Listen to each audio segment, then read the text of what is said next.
Good morning, everybody. Tony B here with Sunny Oak Hills. Again, we're not at Sunny Oak Hills today. We are back at the camp at Howard Creek. Continuation of the Smokehouse build. As you remember, or if you saw, have a video that we poured the slab during Thanksgiving break, and then had to go back to Colorado for a couple weeks. Came back for Christmas break. Got here on Friday evening, the week before Christmas. Saturday morning, I'm gonna turn you around here. Saturday morning, I laid all the block for the stem wall. Also poured the concrete block cells with Setcrete. See, everything is filled in there. And then that was Saturday. Sunday, framed the walls up, framed the rafters for the roof system, and installed 3 sides of siding. And then today, our plan is to finish up the front here. We got to do some work on this door frame. When we put this liner in to go along the block, we do have the zip tape that we talked about here to separate any moisture that's coming from the block into this non-treated 2x4. We'll put some tap cons in here, which is just masonry anchor to the block. There they are there. And we'll frame the door in, build the door, and then finish up the siding, install corner boards, fascia trim. We might stain it today. It makes sense to stain this before we do the roof, but I'm not sure. We'll see how anxious I get and want to make a show one today. One thing we are going to do is I'll end up closing off this little section above between the top of the wall and the top of the rafter. I may just run a 1x up there to block that off.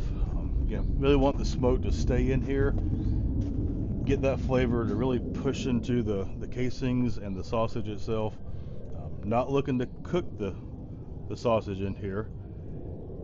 This is just to get that flavor. We will probably have the ability, we should have the ability, especially having the fire pit inside the smokehouse, to actually do a hot smoke. We are going to build some shelves in here that we can put some probably expanded metal with wood frame racks on it. We can do our patty sausages, maybe some Cornish hens. Yeah, possibilities are endless. What we want to do on that.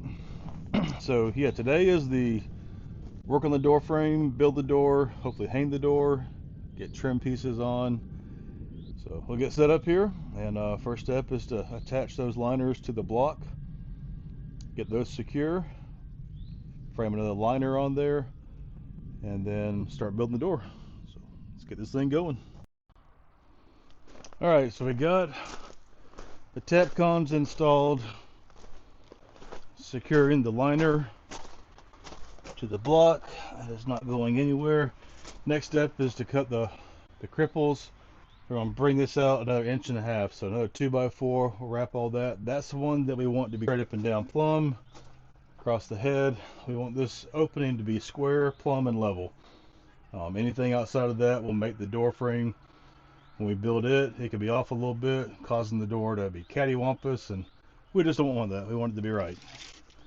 So our first measurement here, we'll cut that 29 1/8.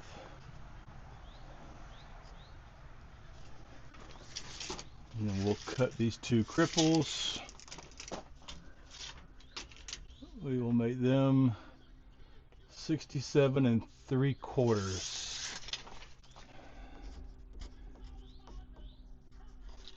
This size should be the exact same. There we go. 67 3/4. And we will install a piece of zip tape on the ingrained bottom part of these 2x here, again, just to prevent the moisture from wicking up into this untreated material. 67 3/4, 29 1/8.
We did great.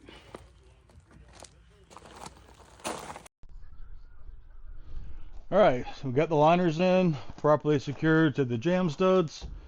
Now we are going to get the measurements for this piece of sheathing here. Now, this is kind of funky because we have to come, we got one sheet left, one sheet of siding left.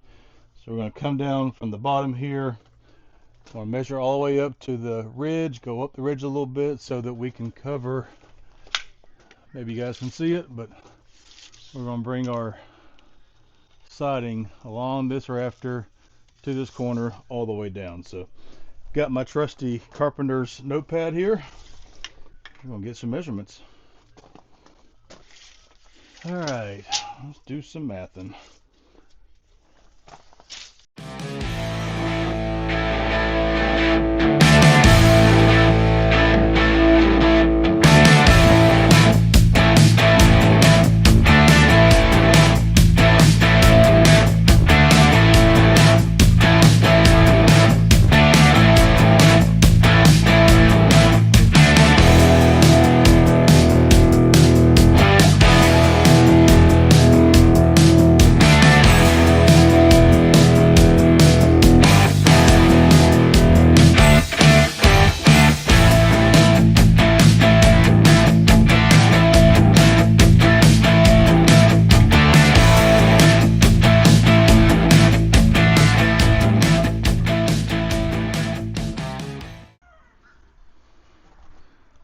Probably makes no sense to you guys, but that's my fancy highfalutin drawing.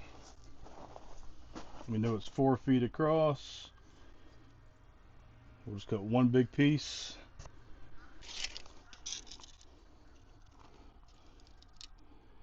You know, he didn't do too bad.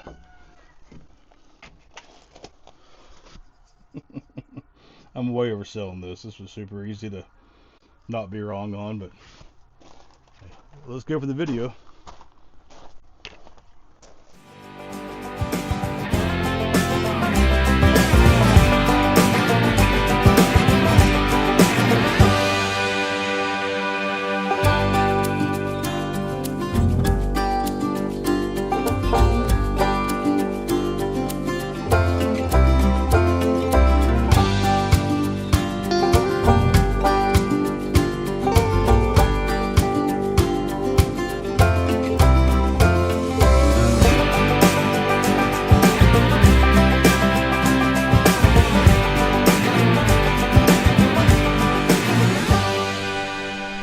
Alright guys, just made it back from lunch. A nice BLT sandwich down here at the Country Mart. Just enough to hit the spot. Alright, now we're going to start trimming out this opening here with some 1x4 cedar. And then trim out the door as well. Once we get that, then we can actually hang the door in the opening, and that'll be one step closer to being done. Want to add some more blocking on the door itself just to carry these hinges. I got the T-style hinges, so probably put one about here, one in the middle, one about there. That should be more than enough to support what we're doing. Alright, keep on going. Alright, so we cut down our 2x to make the door frame part, actual outside edge of the door. I went ahead and cut these down to 2.5 inches. There's really no need in having a full 3.5 inch door frame here.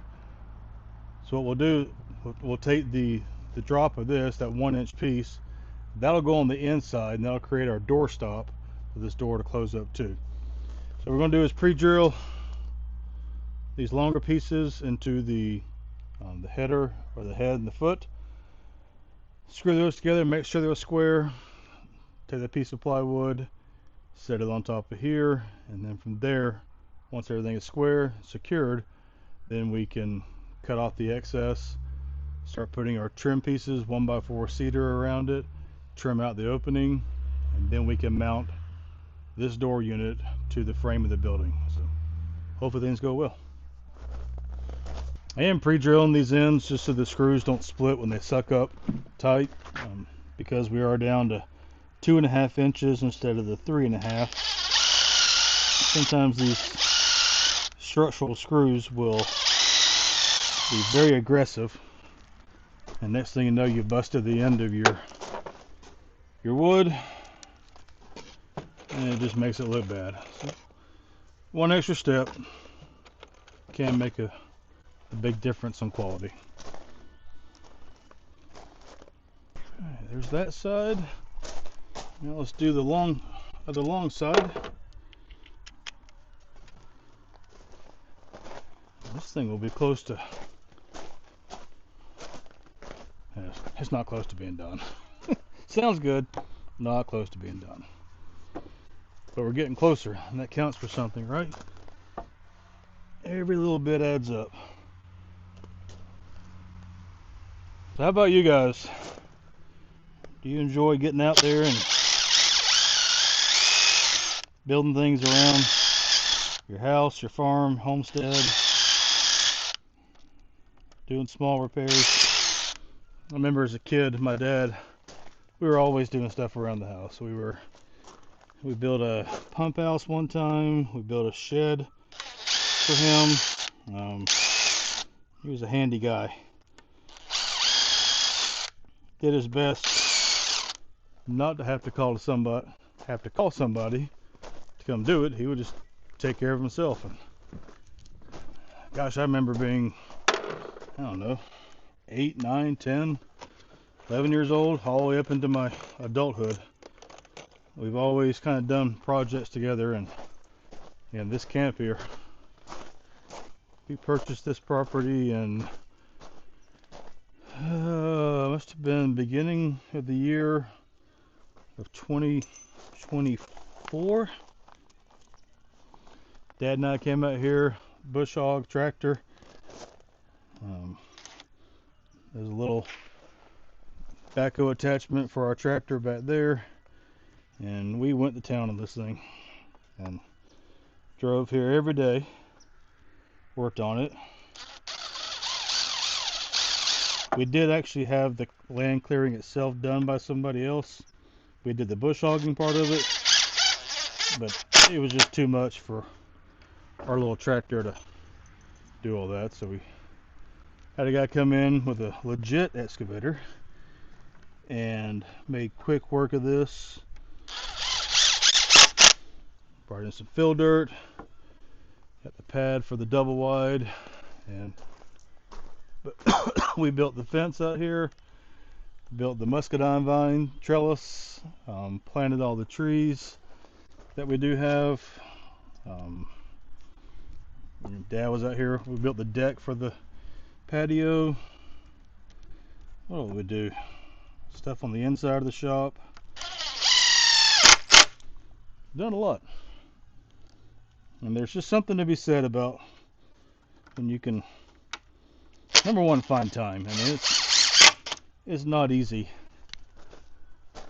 having the free time to do all this stuff. And obviously if I lived here, it'd make a world of difference in how much faster things could go and how much we can get done in a certain time frame. But you make it work. You do what you have to do, and you make it work. And again, my dad, he has been right there with me.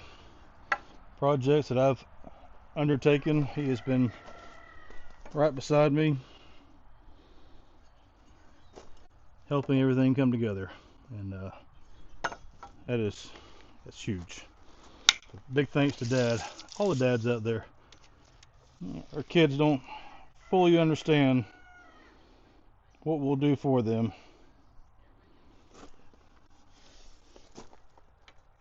when they need help. Sometimes it means they have to learn things the hard way. That's just part of growing up, and heck, even as adults, I'm still learning things the hard way. But such is life. Alright, so got this. I'm going to do some squaring, some racking of it, and then I'm going to put a diagonal piece across here just to hold it. This will be what we call the hinge side, so I will put the diagonal from down there up to here and do some time lapse on that. It's kind of boring watching all the smoke coming out of my head from thinking and mathing and all that. So put you on time lapse and watch the progress.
Okay, got the door in positioned, got our margins the way we like them, trim is on.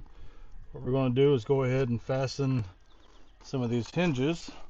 These just regular T-gate hinges, nothing crazy. One thing I may end up doing is coming back and swapping out these screws. These are only about 1.25 inch screws, and got 3/4 cedar here plus T111, so these screws will never actually hit the wall framing, and I'm not sure I like that. So we'll do this temporarily. It'll be enough to hold it up, and no trip to box store, and we should be good. Let's get these guys on.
Ladies and gentlemen, after some fine tuning, had to back cut this. I should have known better. I did know better, just didn't do it. I should have, but back cut this edge here. I'm not sure if you can see what we did, but when a door closes, if this was squared off the way a 2x4 is, obviously it would be hitting there. So back cut that edge like you do on all your doors, and now opens and closes. We'll put a latch up here, latch down there. On the inside we will have the door stop going around. That'll keep our smoke from coming out the door so much. Maybe a hairline crack, nothing crazy, but I think we will be good to go. But that is our door. It's swinging. That's a country song, isn't it? Just a swinging. Anyways, all right, now it's time to start doing corner boards, fascia, running along the soffit edge, and then we're getting close, guys. We're in the home stretch. As you can tell, I have not stained yet. Really struggling with making myself stop to put the stain on. It's going to be a gray stain, similar to our shop, the camp itself, but we are making some progress. Slowly but surely, she's coming around. We are close to putting a fire in this thing.